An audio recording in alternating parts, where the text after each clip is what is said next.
Jarak dari lantai 2 ke bawah itu lumayan tinggi. Kemungkinan si Elisa lompat ke bawah dan mati itu ya lumayan besar.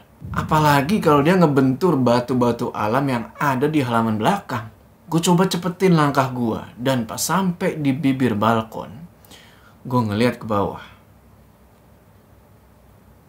Gue ngeliat dengan jelas. Itu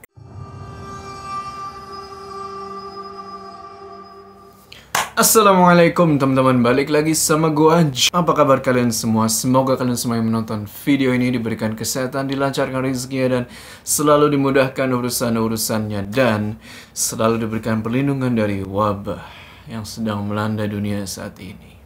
Kembali lagi di House Horror, dan kita bakal lanjutin ceritanya Arif yang ditulis sama @0point yang berjudul Rumah Sisik.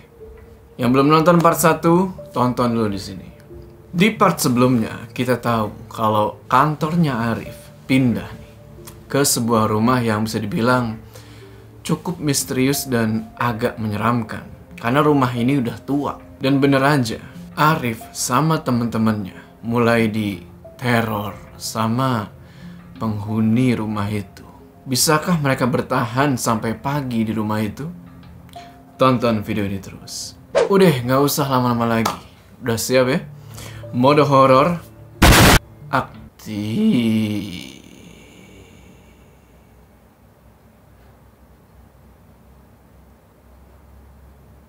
Iya, pas lagi sholat itu, sampai di rakaat terakhir gue merem terus.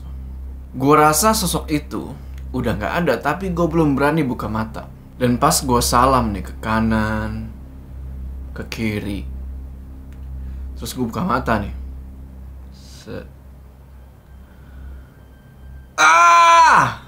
Gue langsung lari sekenceng-kencengnya ke ruang tengah.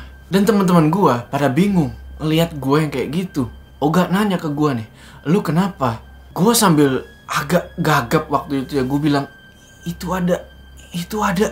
Tapi mereka malah nganggap gue bercanda. Karena gue kesel, gue suruh mereka buat lihat sendiri. Akhirnya Arga inisiatif buat jalan ke ruang sholat, buat ngecek. Tapi gak ada siapa-siapa. Gue coba cerita ke mereka apa yang barusan udah gue alamin. Dan untungnya Hana ngedukung gue. Dia bilang, "Arif gak bohong. Mereka ada. Mereka gak suka sama kita di sini." Jam 8:30 malam. Gak tahu kenapa waktu itu berasa lama banget. Karena lampu di ruang kerja mati. Akhirnya kita mutusin buat kerja di ruang tengah. Soalnya nggak tahu kenapa ya kita merasa lebih aman di sana. Kita pindahin lah perlengkapan kerja kita ke ruang tengah itu. Nggak ada gangguan berarti setelah itu. Cuma gue perhatiin kok bentolan di badannya Oga makin gede dan menjalar ke bagian kulit yang lain. Gue yakin itu pasti gatel banget. Karena dari tadi Oga nggak berhenti ngeluh dan terus-terusan garuk badannya tuh. 1 botol minyak kayu putihnya Elisa udah habis buat ngolesin badannya itu. Tapi bentolan itu bukan yang hilang, malah nambah. Pada akhirnya, karena Oga udah gak tahan lagi, dia putusin buat pergi mandi lagi. Dan dia ngajak gua buat nemenin dia ke kamar mandi. Gua langsung noleh ke Arga dong. Dan di situ Arga nolak. Karena kalau cowok-cowok pergi semua, siapa yang mau jagain cewek-cewek? Waktu itu pikir gue ya bener juga. Akhirnya gue ya sama Oga berdua doang nih pergi ke kamar mandi. Kamar mandi itu letaknya di pojok belakang sisi kanan rumah.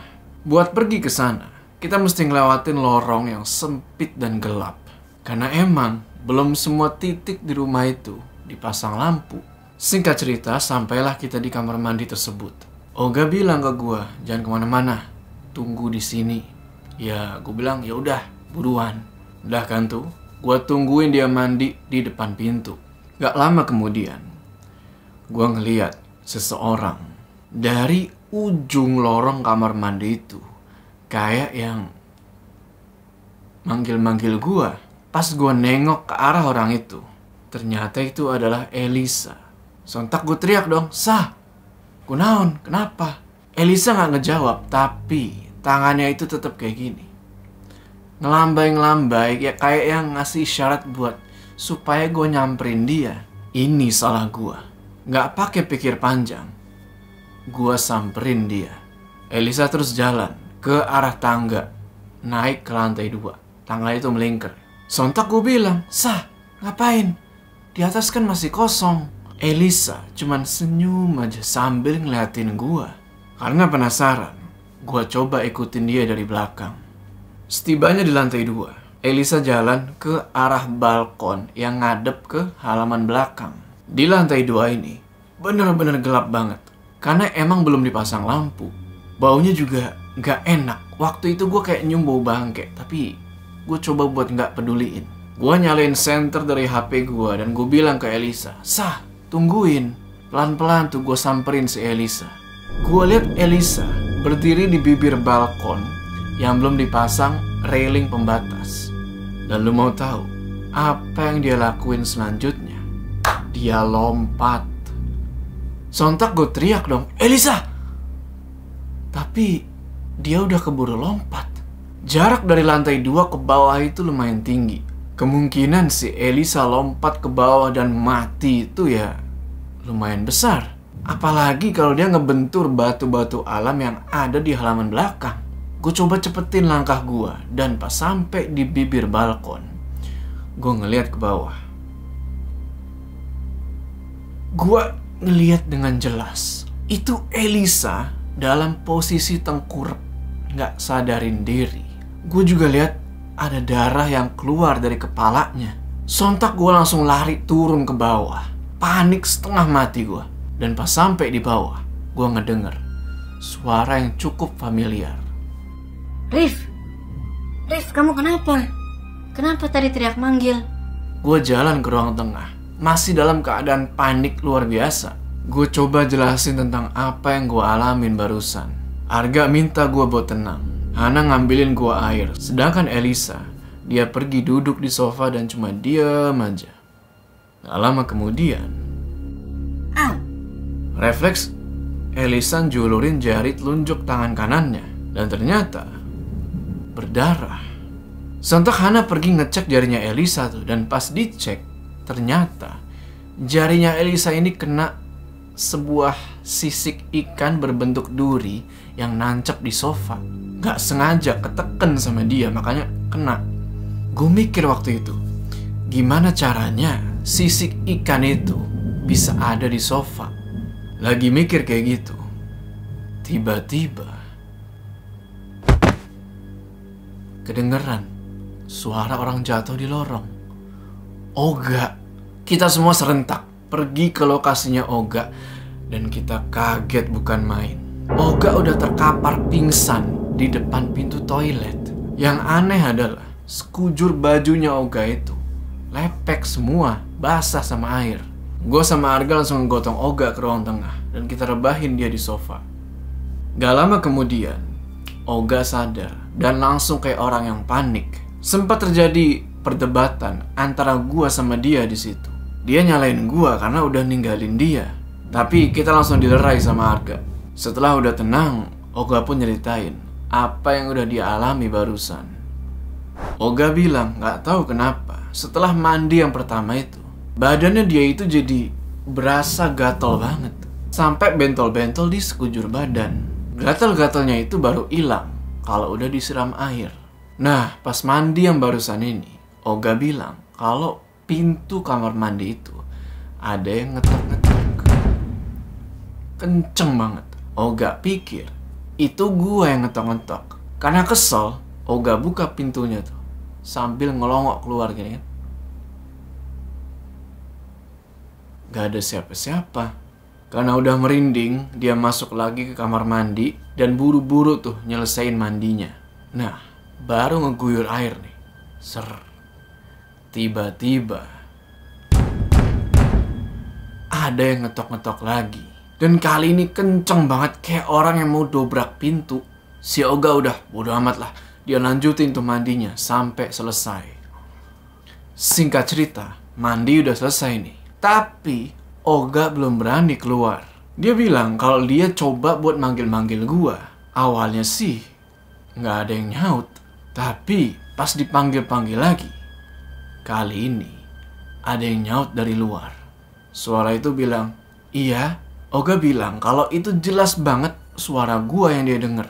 Sontak Oga keluar dong, dan pas keluar itu, bukan gua yang dia lihat, tapi sosok makhluk hitam berbulu, tinggi gede yang saking tingginya itu kepalanya sampai kayak gini nih, mentok di atap langit-langit.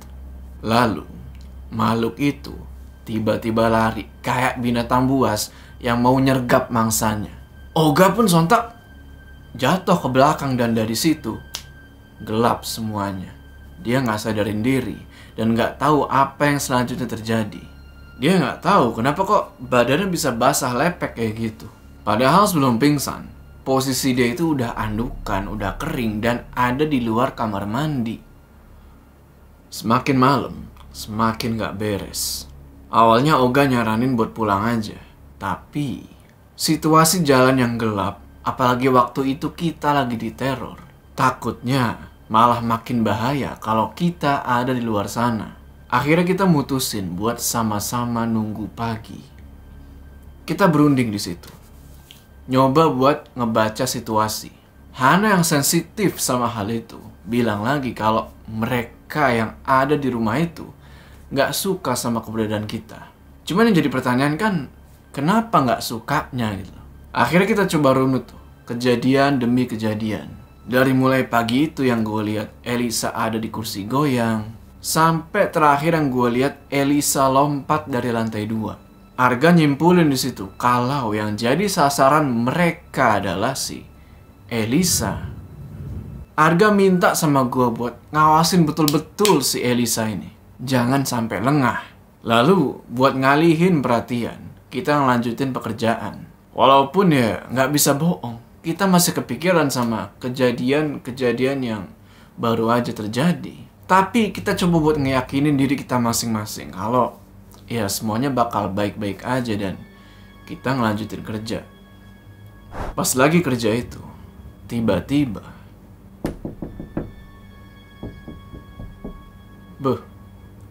kita semua langsung saling tatap-tatapan. Nggak tahu nih apa yang bakalan muncul kalau kita buka itu pintu. Namun siapapun yang ada di belakang pintu itu masih terus ngetok.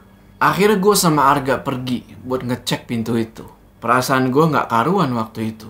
Arga langsung buka pintu itu, set, dan ternyata apa yang dibalik pintu itu bikin kita lega. Ternyata itu adalah ojek online yang nganterin pesanan kita sebelumnya. 2 roti bakar sama martabak. Mungkin karena takut tadi, lapar jadi nggak berasa. Nah, pas ojol itu datang dan bawain martabak, jadi berasa lagi laparnya. Setelah makan, Arga nyuruh kita-kita ini buat tidur. Tapi karena gue ngeliat dia terus ngelanjutin pekerjaan sendirian, gue yang emang waktu itu belum bisa tidur ya, gue mutusin buat nemenin dia kerja. Gak ada gangguan-gangguan yang berarti sampai sekitar jam 3:30 pagi. Oga, Hana, sama Elisa udah pada tidur tuh di sofa. Sedangkan gue sama Arga masih bangun, nyelesain pekerjaan. Sesekali kita dengar suara langkah kaki anak kecil yang lagi lari-larian di lantai 2. Sesekali juga kedengeran suara benda jatuh. Kita berdua udah gak mau peduli lagi. Pikir kita, selama mereka gak ganggu kita secara langsung, ya udah bodo amat. Kita terus fokus sama pekerjaan. Gak lama kemudian, Elisa bangun. Dan dia ngebangunin Hana, minta buat ditemenin ke toilet. Sontak Arga bilang, Han, biar gue sama Arif yang nemenin. Lu di sini aja sama Oga. Gue lihat si Arga kayak yang khawatir ngelihat 2 orang cewek pergi ke toilet malam-malam begitu. Gak pakai pikir panjang ya, gue iyain kata-katanya Arga. Dan kita pergi nemenin Elisa ke toilet. Sampai di toilet, gue sama Arga pun nunggu di luar sembari Elisa nyelesain urusannya. Gak lama, Elisa keluar lagi dengan muka yang panik. Sontak gue tanya, kenapa? Dan dia bilang kalau tadi ada suara orang yang ketawa persis di kupingnya dia. Ngedenger itu, Arga langsung nyuruh kita buat balik ke ruang tengah. Sampai di ruang tengah, lagi-lagi ada yang aneh. Gue perhatiin, Hana lagi duduk, tapi sambil ngedekap kakinya kayak gini. dan ngeliat ke atas, ke arah lantai 2. Gue coba tanya dia tuh, Han, gak apa-apa? Tapi dia gak ngejawab. Hana tetap ngeliatin ke arah lantai 2, kayak yang lagi nungguin sesuatu. Gue coba tegur lagi, tapi Hana tetap diem. Gue terus natap Arga tuh, ngasih isyarat kalau ada yang gak beres sama Hana ini. Tapi di situ Arga ngerespon dengan bilang, udah, biarin aja. Dan bener aja apa yang gue duga. Gak lama kemudian, Hana ketawa sendiri. Tapi ketawanya itu aneh. Suaranya suara Hana, tapi kayak bukan dia yang ketawa. Dia ketawa kayak gitu sambil terus natap ke arah lantai 2 gini. Pengennya gue biarin aja. Cuma makin lama suara ketawanya itu makin kenceng. Sampai-sampai Olga yang lagi tidur kebangun dan panik. Elisa juga udah mulai ketakutan dan mulai ngedeket ke gue. Hana gak berhenti ketawa. Gue udah yakin betul kalau itu bukan lagi Hana. Hana udah kerasukan. Hana terus ketawa tuh. Sampai akhirnya dia berhenti. Lalu dia noleh ke arah kita yang ada di belakang dia. Gue lihat matanya itu udah putih semua. Dan ada satu kata yang keluar dari mulutnya. Mati. Gue gak tahu Hana kerasukan apa. Tapi setelah ngomong kayak gitu, dia lompat-lompat kayak kera menuju ke halaman belakang. Sontak kita semua langsung lari tuh ngejar Hana. Hana udah gak terkendali di situ. Dia lari cepet banget sambil ketawa-ketawa. Terus, lu mau tahu dia ngapain? Dia manjat ke salah satu pohon gede yang ada di halaman belakang. Kita semua bingung setengah mati, gak tahu mesti ngapain. Elisa cuma nangis saja tuh ketakutan. Di situ, gua baru sadar kalau yang sebenarnya jadi inceran itu bukan Elisa, tapi Hana. Kita udah dikelabui. Gua bener-bener frustasi waktu itu. Hana masih ketawa-ketawa dengan suara yang melengking dari atas pohon. Arga gue lihat gak berhenti-berhentinya baca doa. Di sela-sela baca doa itu, Arga bilang ke Elisa buat ngontak anak-anak di grup WA yang masih pada bangun. Minta tolong mereka buat datang. Elisa langsung sibuk sama HP-nya tuh, nyoba buat ngontak teman-teman yang lain. Tapi gak ada satupun dari mereka yang bangun. Lalu gak tahu kenapa sinyal tiba-tiba jadi jelek. Dan di saat yang bersamaan, Olga teriak. Gue lihat dia matanya udah melotot kayak gini dan dia pelan-pelan mundur tuh. Kayak ketakutan karena ada sesuatu yang mau nyamperin dia. Tapi gue gak lihat apa itu. Olga langsung batuk-batuk tuh, dan dengan histeris dia bilang kalau dia dicekek sama makhluk hitam berbulu tinggi gede yang itu. Gue lihat Hana di atas pohon itu gak berhenti-berhenti ketawa. Dia pindah tuh dari satu dahan ke dahan yang lain. Kita semua mati langkah. Elisa cuma bisa nangis ketakutan sambil jongkok dan nutup kupingnya. Arga cuma berdiri tuh mematung sambil terus komat kamit baca doa. Dan gak lama kemudian, seketika badannya Hana lemes dan dia jatuh ke bawah. Untungnya Olga langsung nahan si Hana, jadi dia gak langsung jatuh ke tanah. Dan kelihatannya makhluk hitam itu hilang juga karena azan itu. Buru-buru tuh kita langsung ke ruang tengah lagi dan ngerebahin Hana di sofa. Gak terasa hari udah mulai terang. Ngelihat matahari muncul itu, gue jujur gue bener-bener lega. Gak lama Hana bangun. Dia gak tahu apa yang udah terjadi semalam.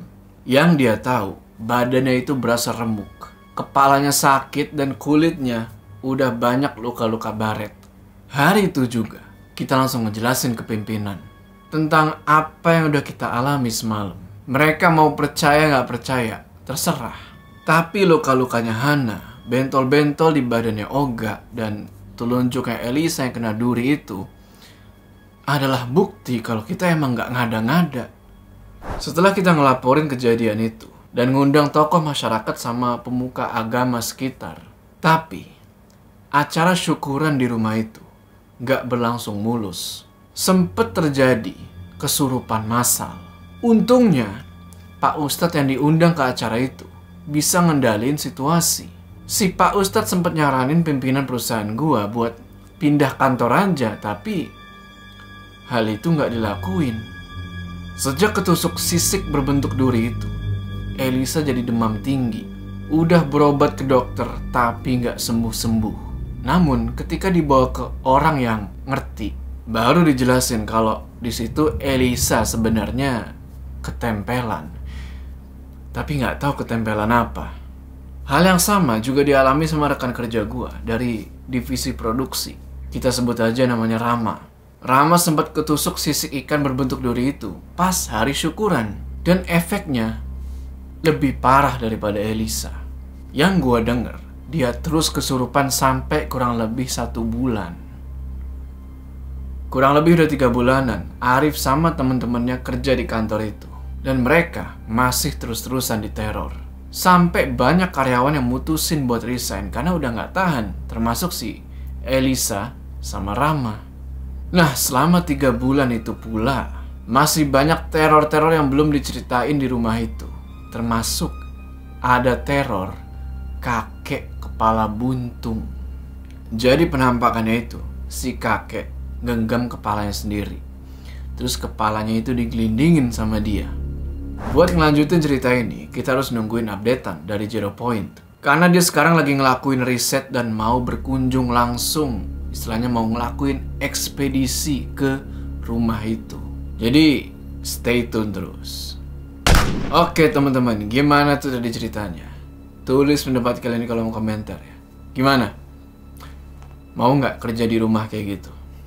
Bagi kalian suka cerita-cerita horor atau ya sebagainya, cerita-cerita yang menyeramkan, yang bikin kalian merinding, kalian kunjungi itu @zeropoint, link ada di deskripsi. Sebelum kita berpisah, jangan lupa kalian like video ini, dan bagi yang belum subscribe, ayo subscribe sekarang ke channel ini supaya kalian gak ketinggalan cerita-cerita horor selanjutnya. Gua Joe, sampai ketemu di cerita selanjutnya.